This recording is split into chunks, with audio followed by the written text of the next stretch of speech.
Shut up and sit down. Live long and prosper, friends. I'm Simon. I'm Ellie. And if you enjoy our videos, please remember to like, comment, subscribe, and of course, hit the bell thing, engage it. You know what to do. And last week, we recorded a reaction to the teaser trailer to Star Trek Lower Decks Season 2, which told us nothing. Nothing. Absolutely nothing. So we were actually going to release that teaser trailer reaction. We're thinking, what's the point of a reaction to nothing? However, they've just dropped the actual trailer to Star Trek Lower Decks Season 2. So what we're going to do is show you the teaser, show you our aghast, horrified reaction to the fact that it contained nothing. And then we're going to dive into the actual trailer and take a look at that, which we hope will tell us more than nothing. So we are going to go ahead right now, engage the teaser. If you want to see what we think about that and the actual trailer, then hang around. But for now, make it so. Make it so. What up? We doing sci-fi stuff today?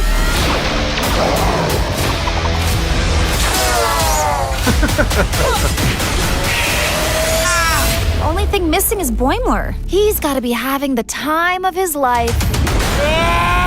Red alert! I'm starting to think this jam session's got too many licks and not enough comps. What does that even mean? I don't think I want to know. So we've just watched the incredibly short, incredibly teasy teaser trailer for Lower Decks Season 2.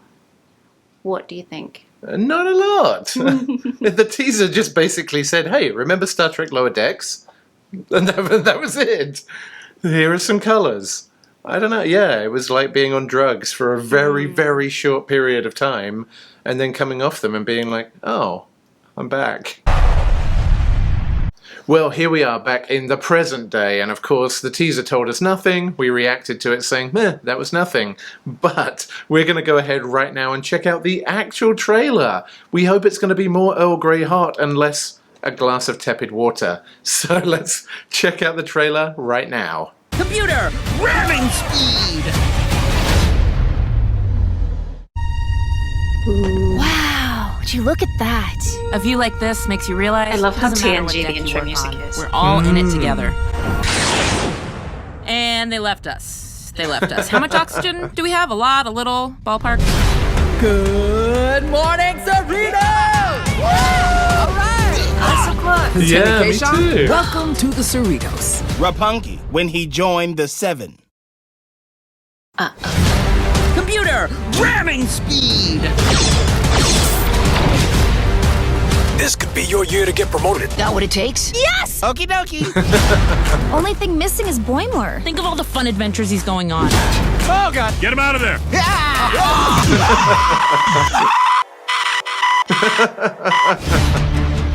I know we may not look like a lot, but when it comes to a fight, us Starfleet officers are trained to throw down and let it go! Teddy, run!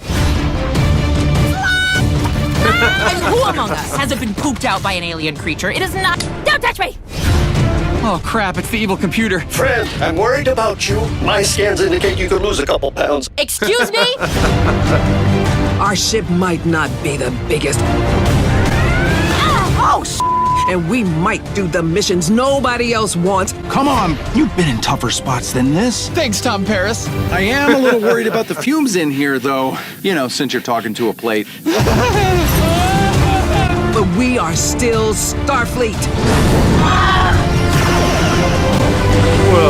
The Ferengi got everyone else. It's up to you guys. If only we had special powers. We do. Maybe not here, but here. Our skin! Our brains. It's our brains. Brains are inside of our skin. There's a team waiting to take me to the brig, isn't there? You know me so well. Love you, Mom! Love you too. Never disobey me again. I do what I want! Wow, so we've finally seen something which is much better than nothing of Star Trek Lower Decks Season 2, and we are going to use our skin to hopefully say something intelligent about it. So what did you think of the actual trailer that told us something?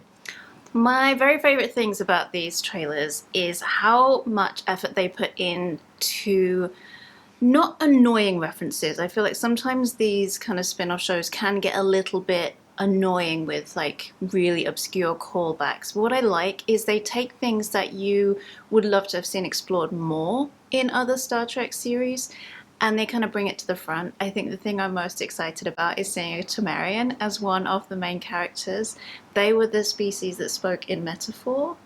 Oh, which okay. is one of the most beloved episodes, Darmok and Jalad at Tanagra. I know, we've all seen your shirt on countless episodes of Nerd It's my Safari. favourite shirt because no one ever understands it, and that's my preferred method for communication. Yeah, so we should clarify. So we've both watched most of the Star Treks. I grew up with my grandparents with the original series on TV, didn't really pay a lot of attention to it. I wasn't really that sucked into the original series. I did love the Star Trek movies.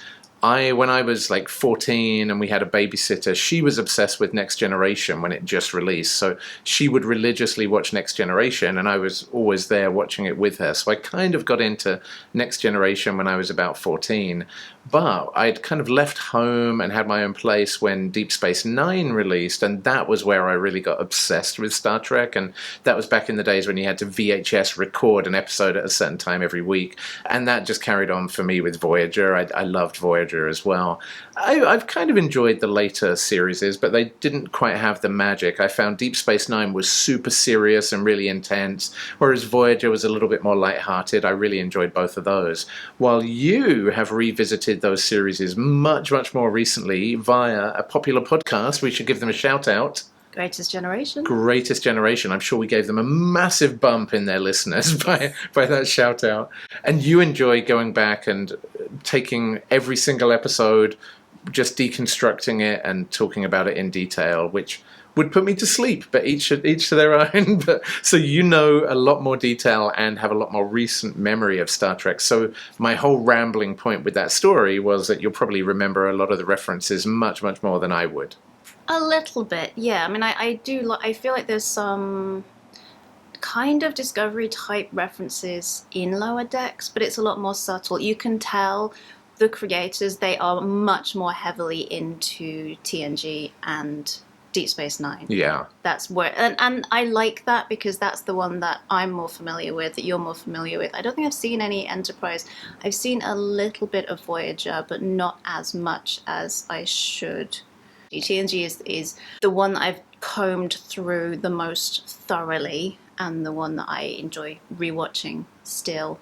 And I like that it's very TNG heavy, and so you can see all those references. There's probably other things that we're missing because they're a bit more from Voyager, Enterprise. But I like it that you can enjoy it anyway, that it doesn't take it away. They're not kind of teasing you or bullying you by having references that you don't necessarily understand and that you're punished for it. It's more just you enjoy it more but it just as a standalone thing, even if you watch no Star Trek, it's just a fun show to watch. And so I like it that it rewards a closer look, but also it doesn't punish you if you just kind of want a lighthearted show to watch. Yeah, and I agree. And there are two things that I really like about this show, which this trailer kind of reinforced are coming back. Firstly, to your point, it's just a funny, animated, goofy show. And kind of in the vein of Rick and Morty, not quite as adult and mature, but almost there. Definitely not too kiddie. Like when you compare it to other recent animated shows like Jurassic World Camp Cretaceous, that's definitely on the more kiddie end of the scale. This is on the more mature end of the scale, which I really, really like that sort of adult humor in there. But the other thing I really like is it's one of the few shows where I choose the next day to read up on the Easter eggs that I missed. And partly that's just because it's so rapid fire. Like the wit in it is so fast that I actually just miss a lot of the jokes. And I find myself laughing at it and then thinking, why was that funny? Why was I just laughing along like a monkey? And I kind of like actually going back and diving into those references and Easter eggs. But yeah, this seems to be more of the same. There were a few little flashes in here as well that made me think, are we going to see more Borgs? We're certainly going to see lots of Ferengi action, which I love. Can't wait to see more Ferengis. I think I saw some Nausicaans as well. They're the ones that Picard had a fight with in the bar, and he got stabbed in the heart. Oh, yes. And had to have an artificial heart installed. Ah, interesting. They were the ones like around the pool table. Wow, okay. So we could be looking at some bar fight action, which would be very on brand. Yeah, I'm most excited to explore having a Tamarian as one of the main characters. I feel like there is potential for it to be overdone and frustrating.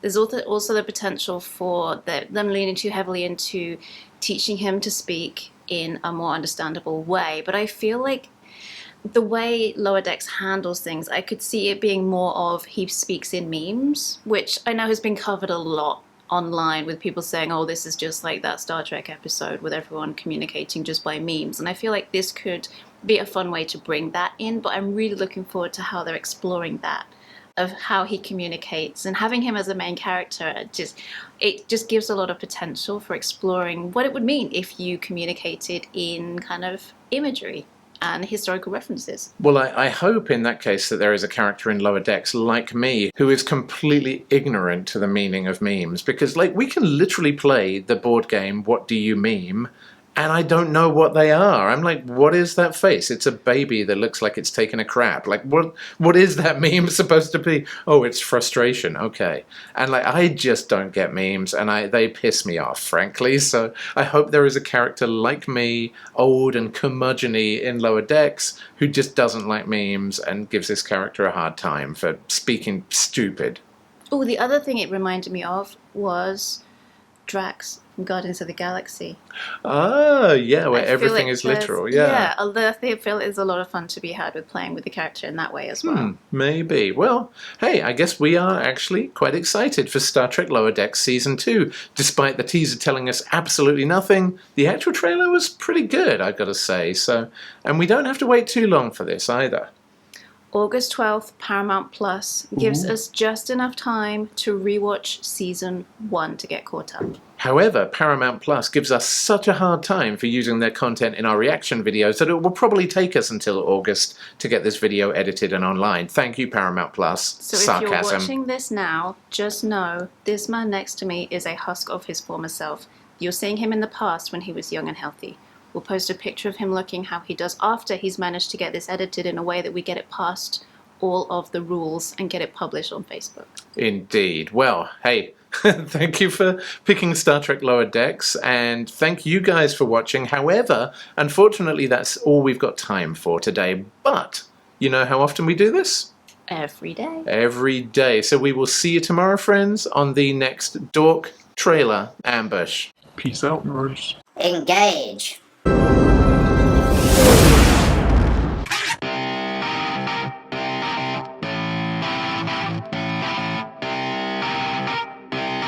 Shut up and sit down.